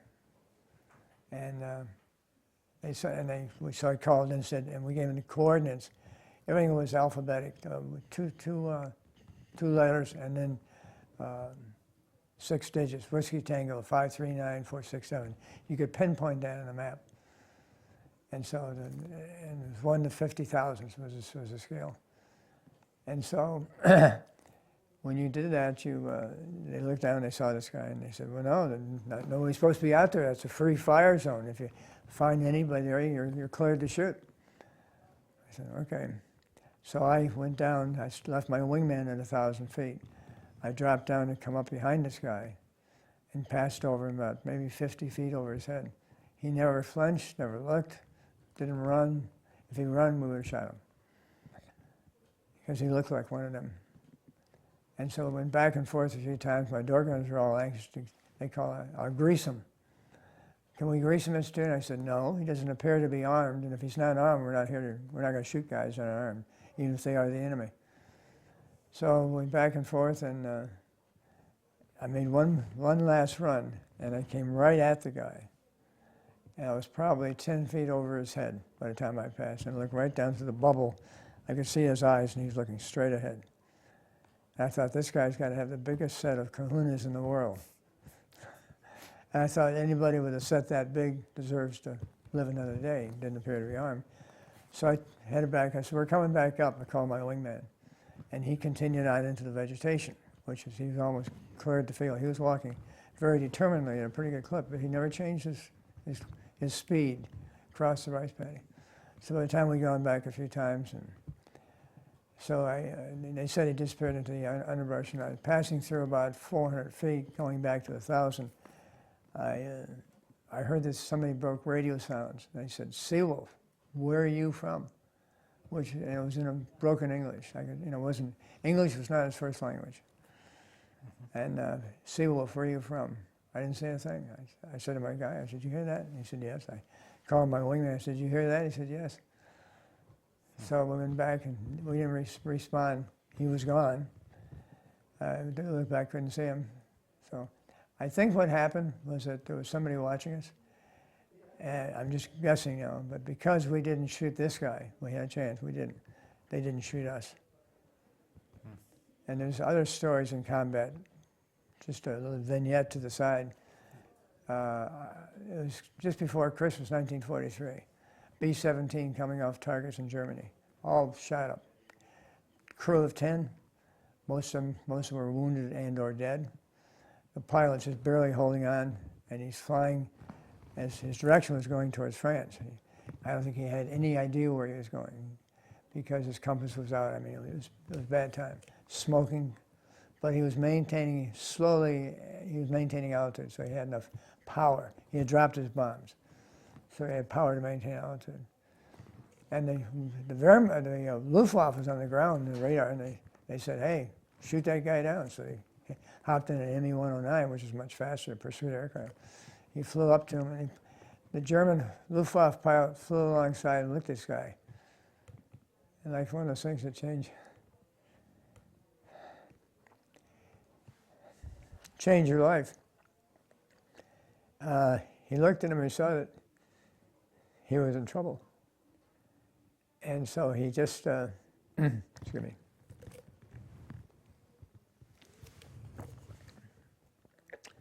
He pointed at himself, he said, this means follow me. You tap the top of your head and your chest. Follow me. And so the pilot looked at him, he looked at the pilot. And he said, follow me. So he pulled ahead of the B-17 and started turning towards the channel, get him back to England. And the pilot caught on what he was doing. He slowly turned the B-17, had a tough time turning it. Parts of the wings were shot off, it was a mess. So he got him heading north towards the channel, and he got him over the channel, and then he slid him, and the B-17 pilot slid it back, and as he couldn't let go of the wheel flying the aircraft. He went back and said, okay, I shot him down in the North Sea. And the story doesn't end there. 3 or 4 years later, the German pilots in the western portion of Canada, he had immigrated, and the American pilot is in Seattle, and somehow, through talking about the stories, it's quite a renowned story. In fact, we belong to the Air Museum. We're founding members of that in England. And I talked to the historian, and he said it sounds like it was probably a real story. So things happen. And they became very good buddies after that. Yeah. In Vietnam, who were some notable people that you became very good friends with, or tell us a little bit about the dynamics of your relationship with the people that you worked with, your other comrades. Our skipper was Captain Beckwith. He stayed at one place. Usually it was Vung Tau, which is by the water. Towards the end of the water, towards the end of our period there, he moved up to Cantho, C-A-N-T-H-O, which was right by these are all, Touhey was there. It was actually an Army airfield that was used by the Air Force. So it had a runway and what have you. So towards the end of the war, he moved up there. And Vernon Whitmire was our XO, and whenever we had any doubts about what to do, I'd go talk with Vernon. And I recall one incident where I'd gone to talk to him. I said, we're not supposed to go inside Cambodia, Commander. I was lieutenant commander. I said, but we know for a fact, because we have intelligence, that they're resupplying. They're not paying any attention. And since we can't go there, he said, Bob, he says, in wartime, you do what you have to do to win the war. I said, yes, sir. So that night, we're all set. We talked with the border control centers. We had a special frequency we went to. There was a colonel who was in charge of the border control center, Border Control Center 2. There's 3 of them all along the border from North Vietnam to South. And in case we got in trouble inside Cambodia, I went to be talking to somebody. Didn't say much. All we said was going in. We were crossing the border. All lights were off in the helicopter. We had already assured ourselves that all our instruments were pretty close. And if not, we put a correction in so that we were going the right direction, both at the same altitude and the same airspeed. So we flew in about 10 miles, and I said, what I'll do, all I'll say is on final, and I'll put my nose over and start firing. And I said, well, before I say that, I'll put my rotating beacon on my tail. You leave yours off. So I'll put that rotating beacon on, and then we're at them. And so it's perfectly quiet all the way there. And here they were driving down. It was Highway 1 in those days. It's changed numbers now. But they were resupplying, and the trucks were driving along with the lights on, because President Johnson said, well, we're not going into Cambodia. So never give the enemy any sanctuaries. So then you lit them up. And so then we lit them up, and they couldn't get off the road fast enough. They didn't know what to do. I mean, they couldn't go anywhere. They were screaming off the road, and our rockets hit them, and we machine gunned them. And then... How frequently did you go into Cambodia? A couple of times. Not too often. Yeah. And you guys were pretty good at night? Yeah, we knew what we were doing. We had the Navy pilots were all totally instrument trained. The Army, they do it now, but they weren't. They told us they were not instrument trained. If they had really bad weather, they wouldn't go. We had to go. Whatever. When you went in there, how high would you fly? Was there a certain? Yeah, if you could see the ground, you'd fly at 500 feet, or just so you can see the tops of the trees. Because you didn't worry about telephone poles; they didn't have any. Yeah. You didn't worry about any big towers. As long as you can see this, you just flicker your floodlights, you can see the tops of the trees and sit a couple hundred feet higher. Now, was your aircraft ever hit by enemy fire? Yes, one time it was a nice sunny day. We were flying along, and they took a shot at us and shot out the fuel line. And the fuel line is kerosene these engines use. And so one of our door gunners yelled at the top. His voice had changed appreciably. Hey, Mr. like he was squeezing himself. And he said, Mr. Touhey, hey, Mr. Touhey, we got fuel in the back here. It's coming down from the ceiling. And of course, they had came right up through the cabin and hit the fuel line above us. And we just had one engine. So you go down, you turn the engine off, and then you auto-rotate, which just use the kinetic energy source left in the rotating blades. You take all the drag off, and so you flatten the collective, so you reduce the pitch on the blade to minimum. And that gets you down, and then we practice this all the time. That's what we practice at Fort Rucker, nighttime, doing full night auto rotations. And you've got probably 2 chances at landing, but for sure 1, in which you pull in a little bit of collective, cushion the landing, touchdown, and try to make sure your speed is as slow as you can to a hover. So just a few miles an hour max, because you don't want you'll wear yourself up in a ball if you hit something. So. And then you just touched down, and luckily it was daytime. We got out, we put in a call, Mayday, Mayday. They sent an S-64 flying crane over us to pick up the helicopter. And they had a picture they took from the crane, and it showed us at 4-point position. I was on the north, my co-pilot was on the south, and the 2 door gunners, so it was 4-pointed on the compass with our machine guns were all set to go. And we were surrounded by about 1,000 Vietnamese farmers, wondering what are these guys doing there. Luckily, it was daytime. So yeah, we had a lot of, some comes to mind. Ed Pulowski, Lieutenant J.G. Ed Pulowski was killed over there. He's a friend, nice young guy. And I was, when I went into combat, I was the oldest guy, one of the oldest guys in the squadron, except for the XO and the CO. So I was kind of the old man. And they were all young bucks. They were in their 20s, just out of the academy, just out of flight training. But they're great guys. They're good guys to fight with. And door gunners are great. They were 19, 20 years old. And we all just, I try to get them to call me, sometimes they call me Bob, and I didn't care. I wasn't bound up by military tradition, you know, I was stepped in that tradition in the academy, but this is combat. And I got along good with my guys. I was tough on them, though. You can be good, but you have to be firm. And if I caught him smoking pot, they were going, "One guy smoked pot," and we caught him.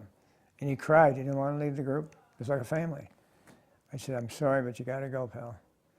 I said, "You broke the rules, and we have to make sure everybody understands when you break the rules, you pay." And so he did. I said, "But you stay clean while we're going to test you, and you're welcome back to the squadron because you're a damn good door gunner." That's how you handle it. That's how you treat guys fairly, and they teach you fairly. I stayed in touch with them, by the way. All those guys. So the door gunners were enlisted men, Yes, they were. and the pilots, We're officers. officers. Some of us from the academy, probably half and half of the 8 officers. Jim was my XO. He lives in Florida now. Make a note there. I look up his name. I'm not great on names, but Jim, Yeah. good man. I was Do you talking to stay him. in touch with a Oh a yes, number of yeah. He people? lives on a boat. He lives in a house, but he's got it's a what do you call those boats that go in the water? It's a houseboat. Houseboat? He has a houseboat, so he goes around and goes fishing. But he's pretty messed up with Agent Orange too, and so he can't travel. Of the people you stay in touch with, how many of them have had Agent Orange All of problems? them. All of them. The one guy, Bill Calhoun, now has, as I mentioned, he had Hodgkin's disease, and then he, God help us, became chronic over the years, and then now he's got cancer on his liver. He's got lots of things on his liver, cancer in his lungs. He talks funny because it's affecting his breathing, and they're trying to cure him at Yale. Hopefully they can. Godspeed him. He's a good man. He was an academic dean at the Navy War College, beloved by everybody. Good teacher, good instructor. He had the 4 kids. One of his daughters became a Navy helicopter pilot. So he's very proud of her. Yeah. And let me talk about Ed Pulaski. Ed was, and his sister doesn't know this, we have to be a little careful, how he died. They had charged at, it was a Nui Da Dang. It's a mountain just above Hatien, Hatin. And we knew that they were there. They had caves in the mountains. And I knew that Ed had been killed. I didn't know how he'd been killed. I found out later. The helicopter caught on fire, and they had to shoot him because he was trapped in the helicopter. Who So shot him? the SEAL took his 45. And it was either shoot him or just Because listen they to knew him. he was going to die. Oh yeah, he was burning alive. So you take care of that, and no one knows that. So let's be. His wife, his sister called me one time and wanted to let me know the last minutes, and I just told her I didn't know about it. So anyway, but I was going to pay him back, pay back those guys for killing Ed. So we went down, we met with and we're still allowed not to go into Cambodia. We didn't pay attention to that. I met with a Kai Khmer Rouge captain from Cambodia. The Kai Khmer Rouge are the bad guys, but they met with us because they had good intel, and they knew that in that mountain they came out every night at 6:30 and set their trip flares for their. It's a wire that fires a flare, and so they can have their evening meal. And so we met with him, and we got the map out, went over the map. Myself and there's a guy from the Military Assistance Command, a major, same rank as me, and he was going to fly with me in the helicopter, just behind. He wasn't a pilot. He was an Army guy. Ground pounder, I guess you'd call him. And so I met with this guy, found out all about it. He said that there was Chinese advisors. So the Chinese had sent advisors to South Vietnam to work against us. No one knew that. Time that was classified. But they were there, and they were in the mountain. And so The way Ed was killed is that they were attacking this mountain with 2 gunships, and they hit the one gunship that he was in, it crashed and so forth, and they had to shoot him because the fire was getting to him. So anyway, we said, okay, so we drove up as close as we can get to some highways, and I could see that there's a long line of palm trees at an angle runs right up to the mountain, and there's several.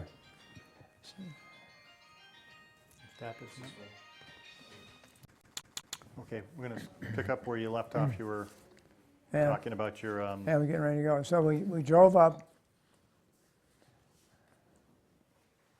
We drove up to the mountain, and we could see it from a distance. So I developed a battle plan in my mind that we'd come in, myself and my wingman would come in underneath the palm trees. Now, the palm trees are about 30 feet high, so we were pretty close to the ground. And we'd go underneath the palm trees, which would dampen. We had already learned that the lower you fly, the less sound you put out ahead of you. The Army typically would come in at 1,000 feet and start their descent. If you don't start your descent 4 or 5 miles out, you gotta know where they are. And get down low, they won't even hear you coming. And we noticed that because one day we came up on a flock of birds, and I suddenly realized that the birds never waited for us to be right on top of them before they up and away. And I said, they never heard us.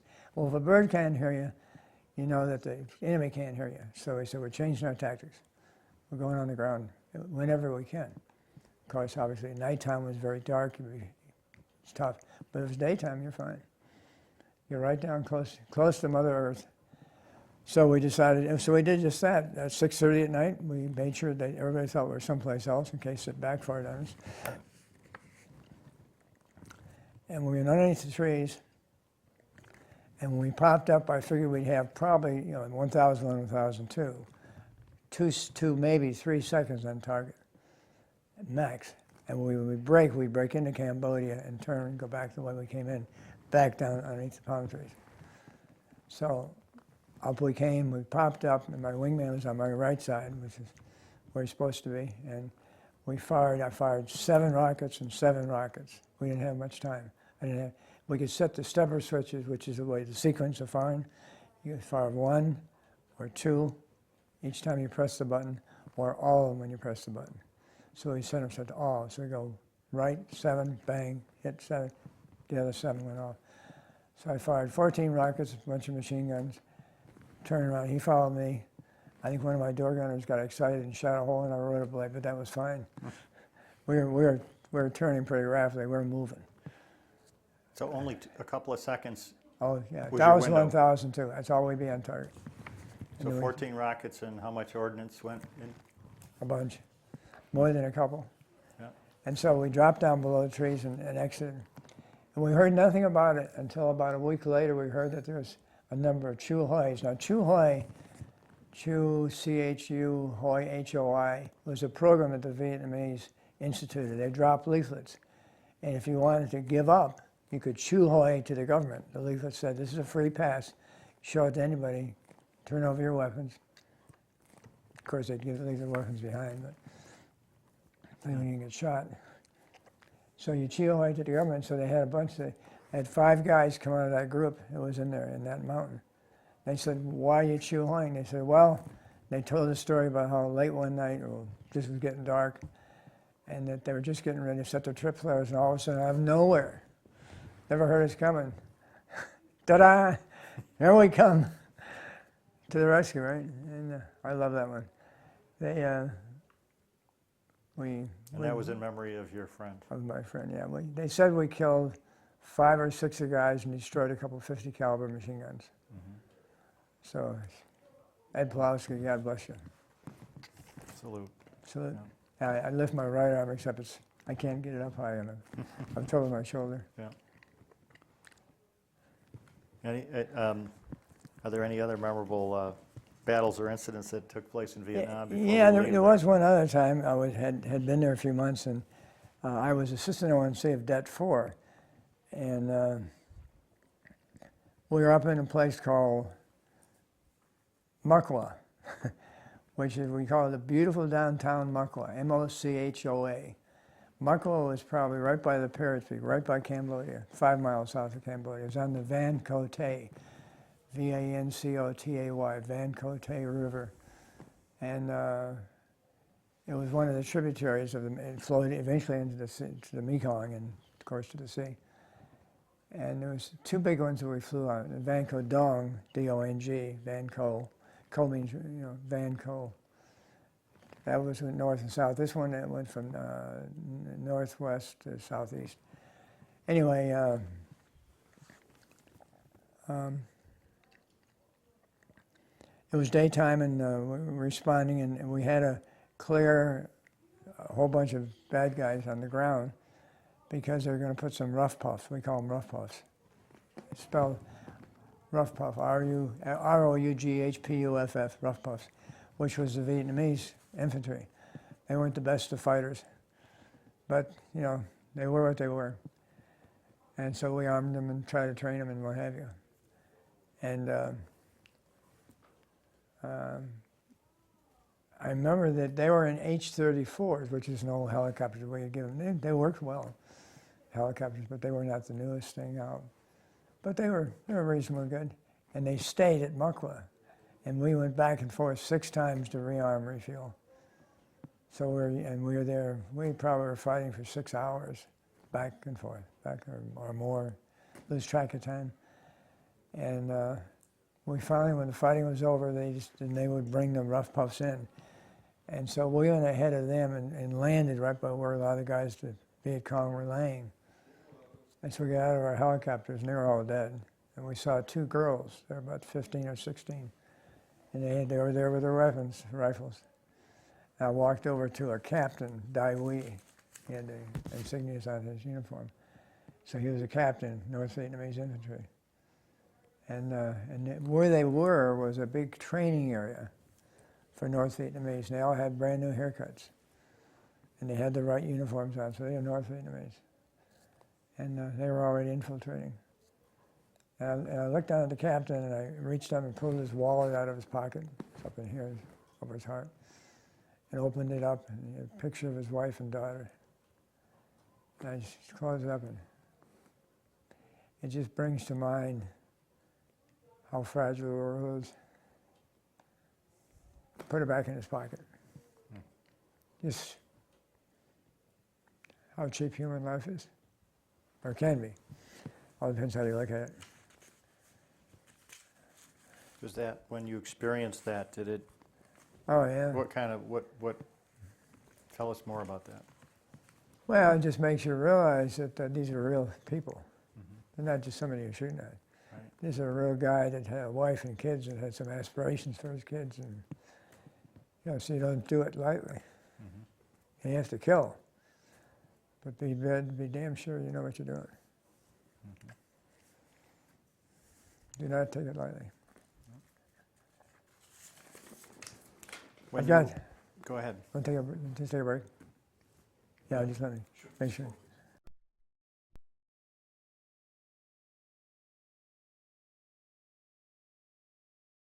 All right, let's continue with our conversation here, Bob. I'll let Okay, you get started. Okay. I just wanted to mention some notable people that I haven't mentioned before.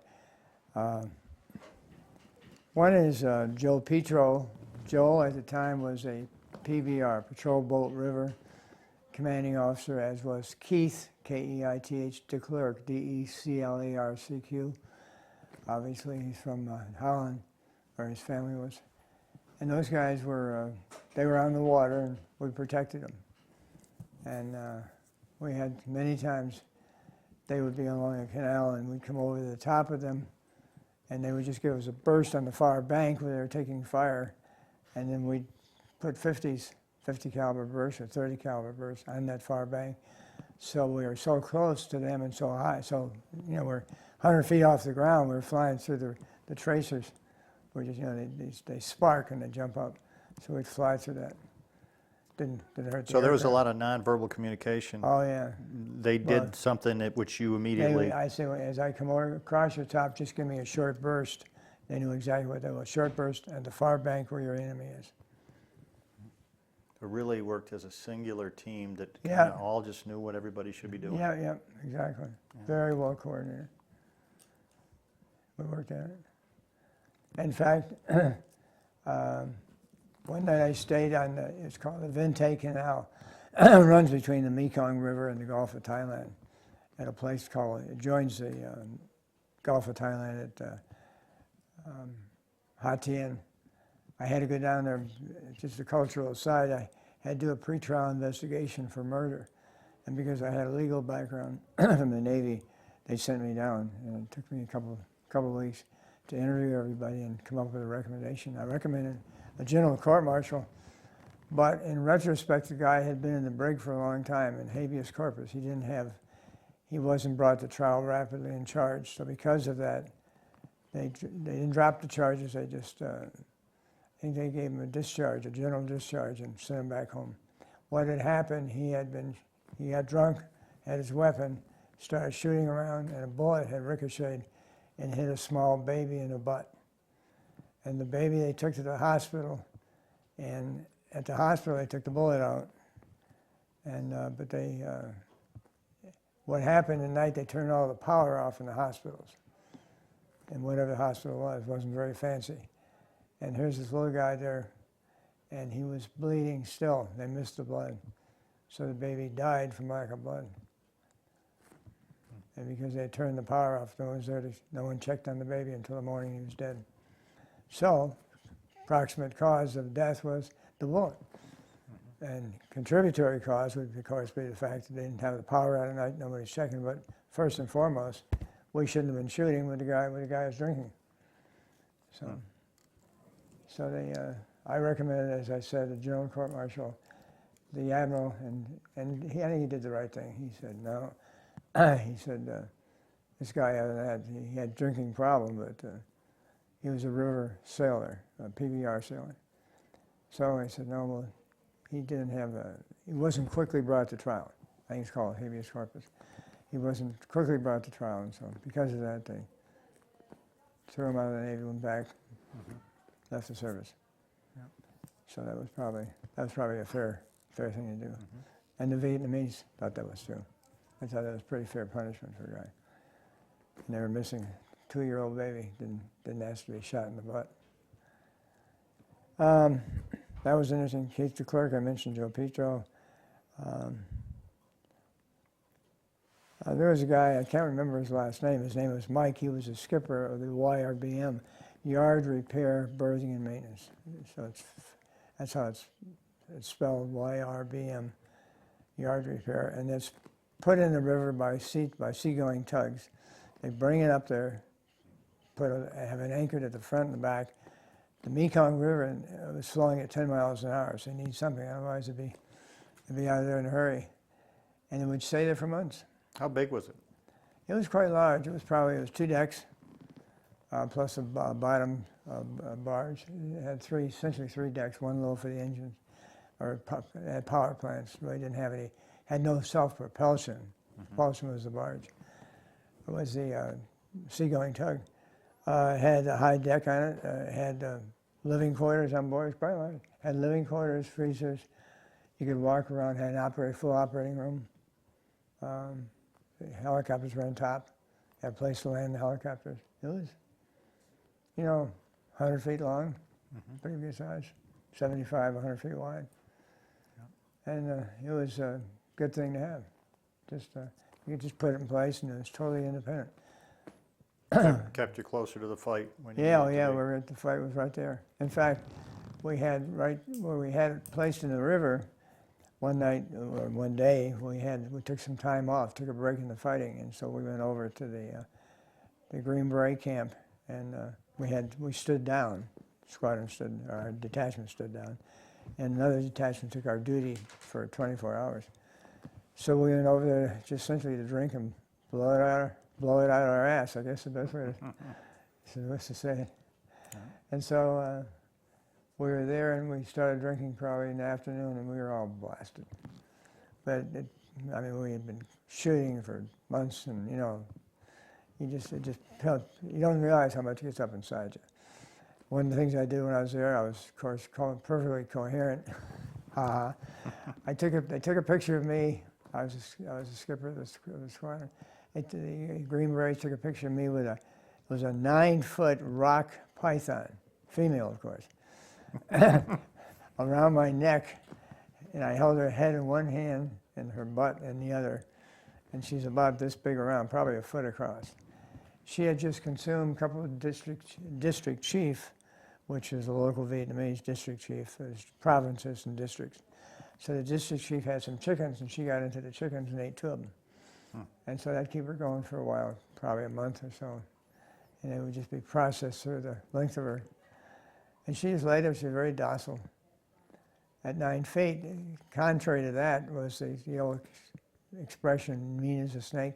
They had a 3-foot rock python in a cage. And it was mean as a snake. You put your hand close to it, snap at you, try to bite you. And it could, it wasn't a poisonous bite, but of course you'd have to have a shot, tetanus shot. Yeah. But they were good guys. They were the provincial reconnaissance units. The Purvis were also there. But the mobile strike force was Green Beret B team, so they're all enlisted guys. And we had Jim McCallum, McCallum, he was my XO, if you will, executive officer. So he was there with me and our door gunners and the Bill Calhouns and Joe Versace, or Versace. Versace is Versasce from New Jersey. These are all from New Jersey, Italians. Good guys, really good guys. I still take touch with Joe. Joe has terrible, he ended up with getting,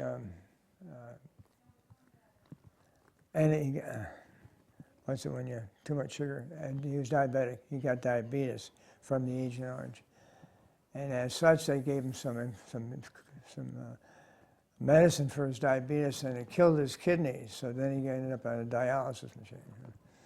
He's still on a dialysis. Now they've got a new dialysis procedure where they put a patch on your arm and it cleans your blood. It's not here yet. It's strictly in R&D, but he won't have to go the rest of his life with that. And he's also lost on one of his legs. They had to put new tubing in to get more blood to the feet, because his 1 foot they had to take off 3 toes. But they left his big toe and his small toe, and the 3 in between are gone. Again, Agent Orange. Agent Orange, yep. Yep. Tough stuff.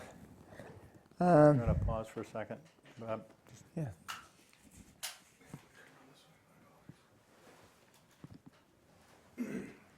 Getting some leather rub, that's all.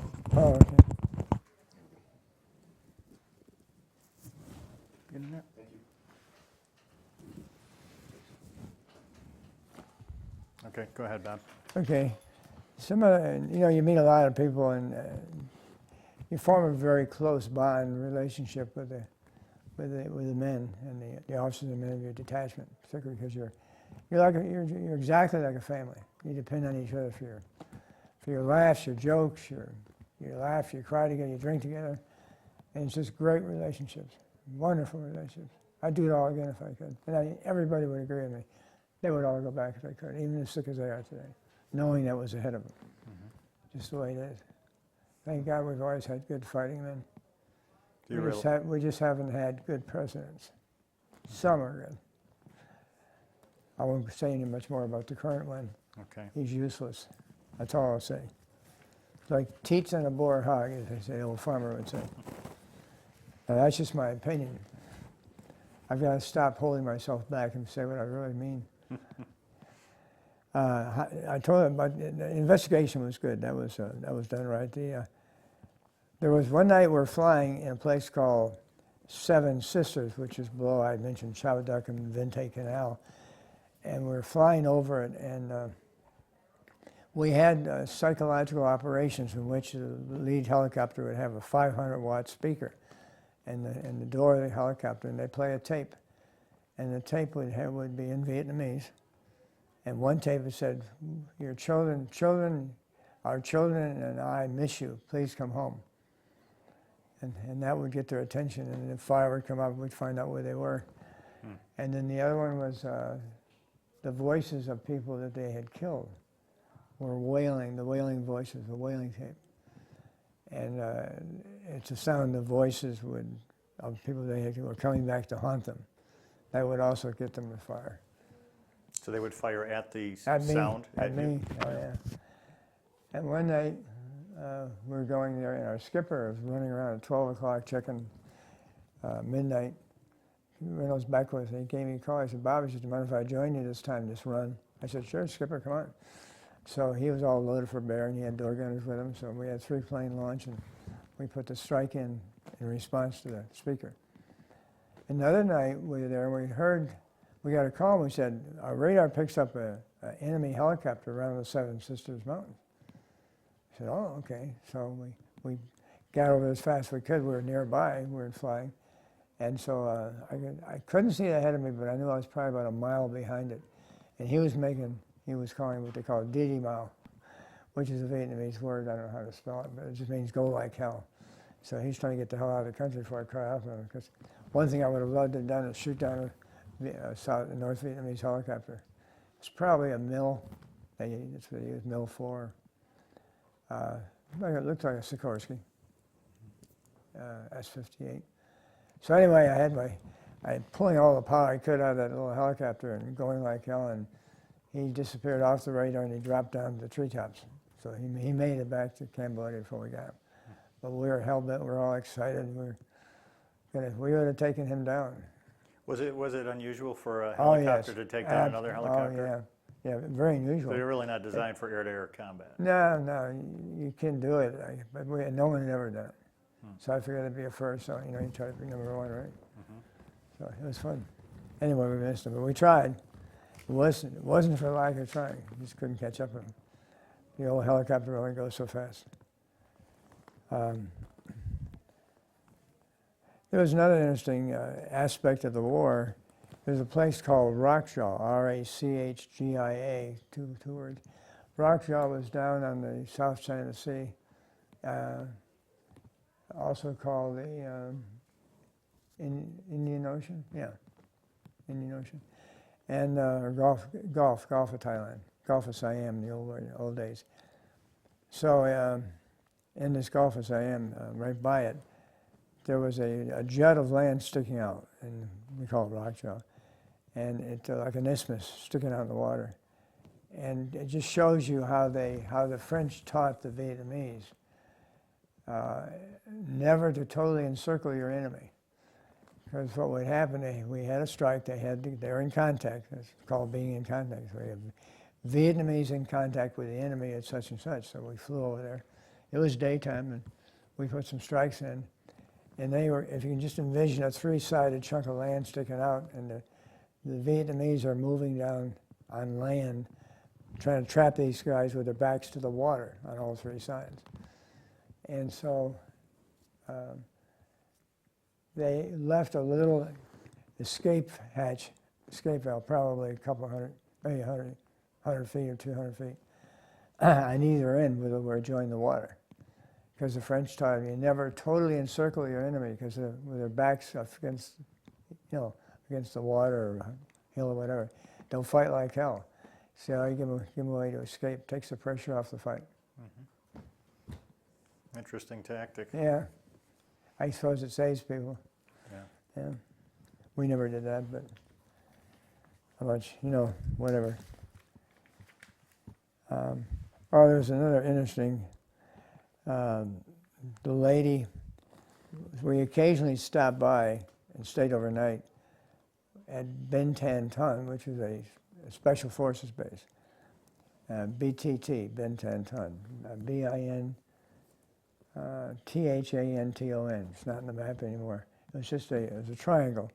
I remember when we got there, we were going to stay overnight and have a beer with the guys. As I lowered the helicopter down to almost touching the ground, I saw a minefield sign right ahead of me. They never mentioned a minefield. So it just showed mines and a cross. Don't touch. I said, oh, shit. Up in the air, so I yelled at my young man, I said, don't go near here, this is a minefield right here. So we moved around and parked where we could.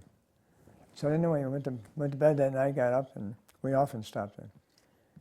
Or we'd stop by the other mobile strike force in Mukwa, M-O-C-H-O-A. That was a little further down the Van Cote River. But anyway, the next morning I got up and went in to go to the bathroom, and it was a French fort, and they had beautiful tiled bathrooms. They really went to war first class. And they were, at the time, they controlled Vietnam. And it belonged to them from, way back when.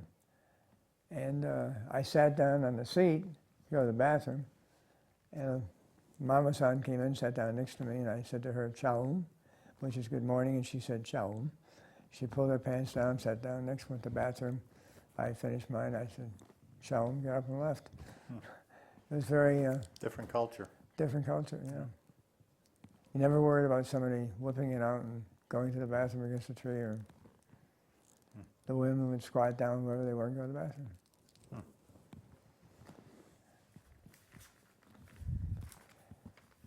I won't tell the story, it's too gross. There's Nancy. For a while, HAL 3 was billeted and had an airfield at Vung Tau, which is a R&R place on the South China Sea. And there was big beaches there you could go to, and you could swim in the beaches, and they had sea snakes, which were poisonous.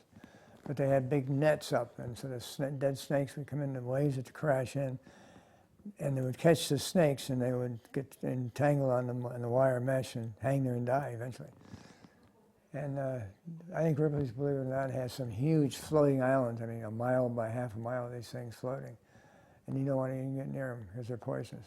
Big snakes. Sea snakes, they call them. And they live in a big colony? Yeah, big colony. Yeah. And so Vung Tau was there, and the Viet Cong would come there and go to R&R as well. We knew that they were there. They never didn't announce themselves. They would look like a regular Vietnamese with pajamas and flip-flops and what have you. And across the street was Nancy's whorehouse, or we call it Nancy's Girls.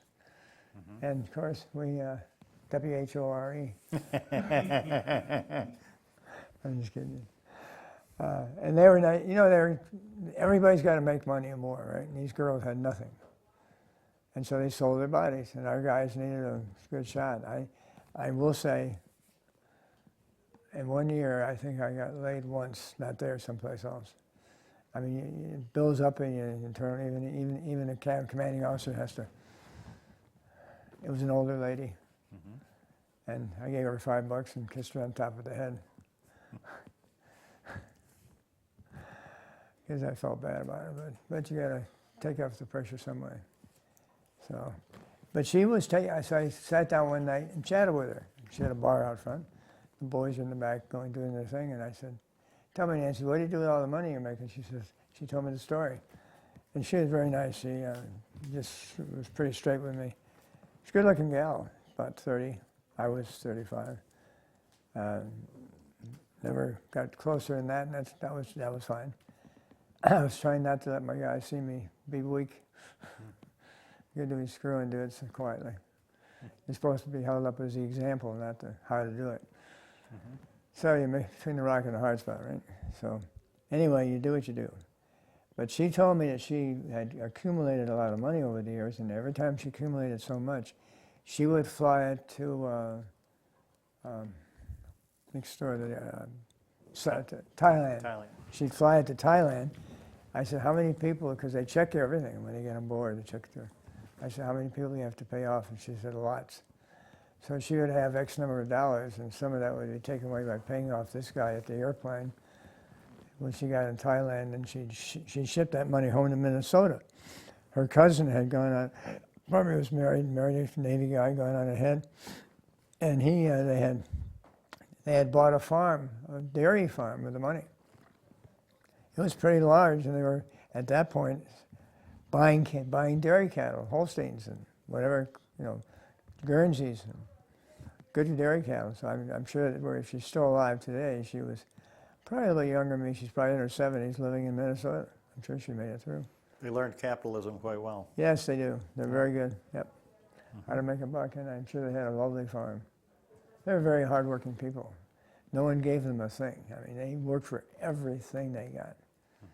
So you have to respect them. They're just tremendous people. In fact, give you a feeling, we had a marriage ceremony one time where the district chief's son was getting married. He was going to get married on Saturday, and so on Friday night we had a party. The district was giving it, and the son could not, even though he was getting married, he was 20, 21.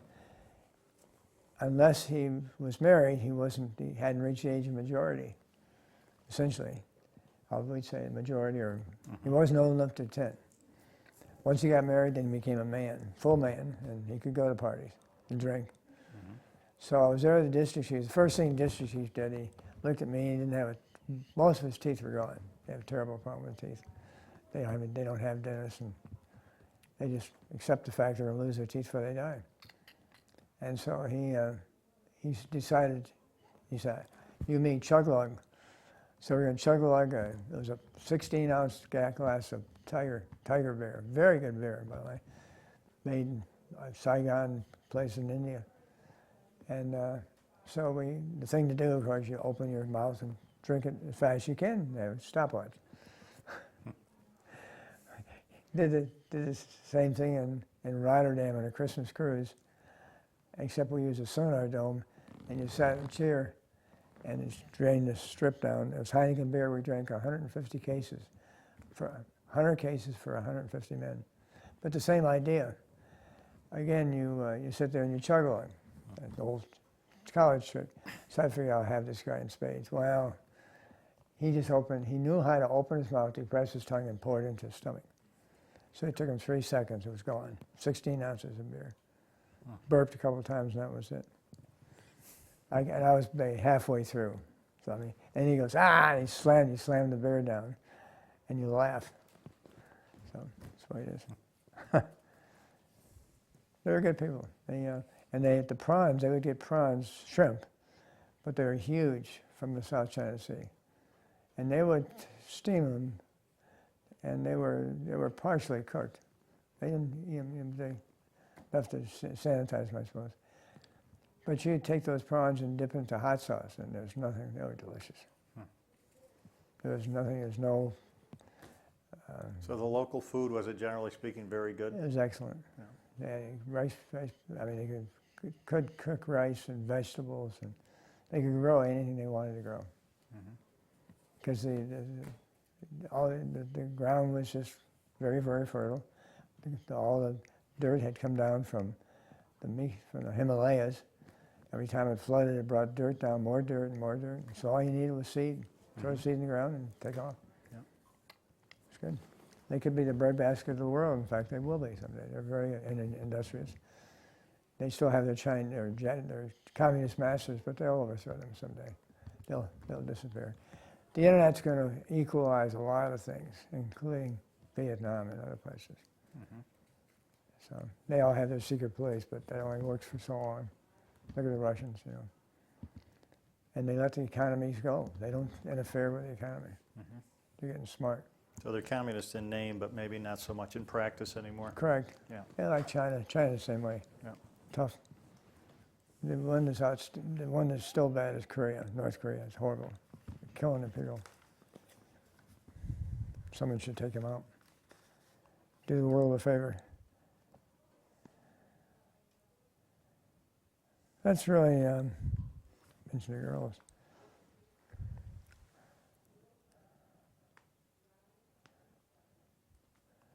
There was some other things, but probably not noteworthy. I'm trying to think of this.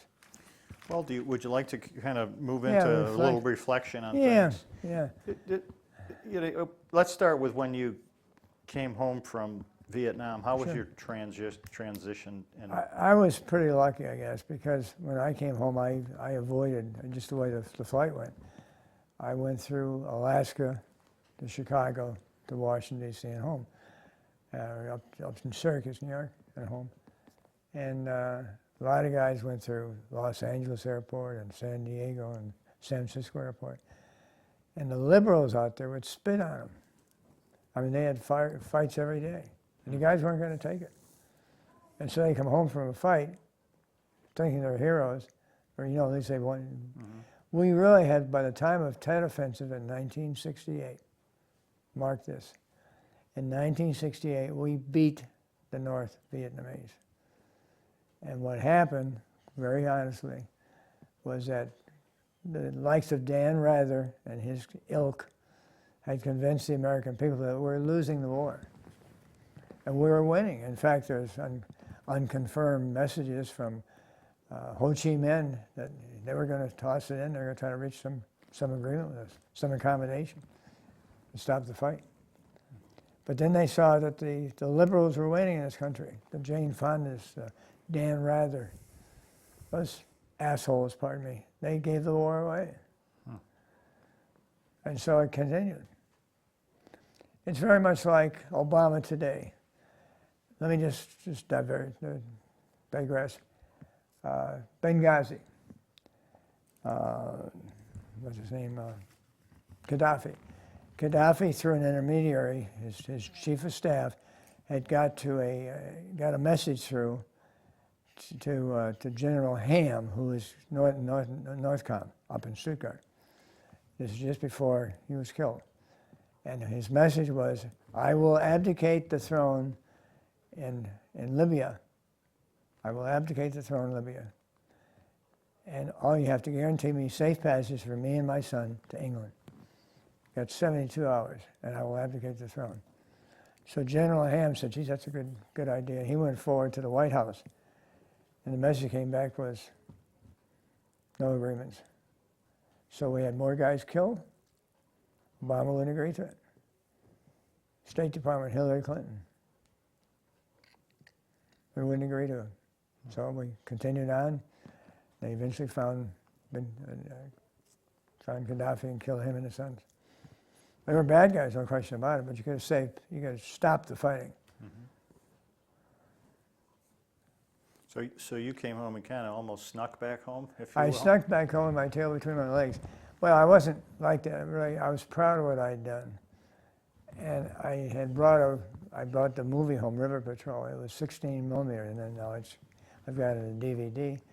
But I'd show it around and let people know what we went through in Vietnam, the good side of, because it shows the guys in the ground, the guys in the water, the Navy, the Army, what we did, the Marines were there with us. We had the Marines from Australian Marines. We showed them how to fly gunships, how to they knew the tactics. They were very good pilots. But we knew the area, so we taught them all about the area, where they would hide out, and what they would do, and the tactics of the training tactics and procedures of the Viet Cong and North Vietnamese. Now, when you came home, were you going to stay in the service, or did you exit, or what was your... When I went to Vietnam, I had put the day I left, I sent my resignation in. And I almost stayed in. And I called the detailer. I had about 12 years. I called the detailer and said, I will stay in if you give me a good assignment. I said I had put in for, during while I was over there, I put in to get a master's degree, to go to PG school. And so, I could have got the master's myself just because I had most of the training at test pilot school. So they said, well, yeah, but we want to make sure that you're totally competitive with everybody else because you're probably got a good shot at making an admiral. So you got to go back to sea. You got to stay at sea. I said, I don't want to stay at sea. I've been to sea. I got a wife and a son to raise. So you decided to get out at that time. So I decided to get out and went to work for IBM. Never looked back. So the transition to home with your family, how did that... I remember one time, it didn't bother me much until one night, it came up to me. I had a fight going with my wife in the kitchen. I remember it all of a sudden it just come up to me, the fighting with the guys and trying to be better than everybody else at IBM. And I started crying. And it all just flowed out. And you stood there and tears just ran right down So my it face. finally came out as a result of what you had seen? So it's still coming out. Still is. Yeah. Do you get any help with that from the VA, or it's I don't know how you help. I did initially when I had my anger, I could feel it inside me. I hit the body bag, which is a 70-pound body bag. And in those days, I didn't have the arthritis I have in my hands. So I taped my hands like I did at the academy, put gloves on, and hit the body bag 500 times each time I worked out. 1, 2, 3, 4, 5, 6, and bang as hard as you could hit it. And a little harder, lighter at first, but by the time you hit 100, you're really banging the bag pretty good. And that starts to sweat and then go work out. So I did that for years like that. That probably helped a lot of my frustrations. I put some of these pictures that I didn't like on the bag in my mind's eye, and beat the hell out of it. So you tell us what you did for IBM when so you came back and immediately went to work for IBM. I went to work for IBM. I was in marketing, business development, as they call it, and I was selling systems and helped IBM sell.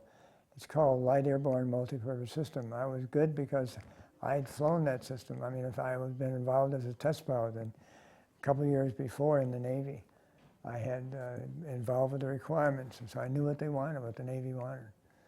And I did things like, I went to Canada and flew when I was a test pilot, flew the hull down system, which is a means of retrieving a helicopter off the back end of a ship and winching it down, which the English had developed, the Canadians took it, and then we went up and took it ourselves. And it works in heavy seas, it's great. And very simply, you hook onto the bottom of the helicopter, you have a little winch comes down, it pulls this cable up from the deck and locks into the bottom of a probe this far, it comes out of the helicopter, electrically controlled. It locks into the probe, so you always have a stabilizing moment. You're pivoting about the place of the deck, so even though the helicopter is moving back and forth, it's bringing you back to central, back to the center. So it's very stable. So you might have very heavy seas, but you got to get on the deck because you're running out of fuel. And you got to go to the bathroom. You're not sure which is worse. So you sold systems for IBM for, Yeah, which really... in the Federal Systems Division. And I sold systems for aircraft and eventually for submarines, the new attack class submarine, the new attack was, I think They're called the Seawolf? no, Seawolf was one of it's three of a kind. They only built three. I got a mind blank, but I'll think. Just put question mark. The class was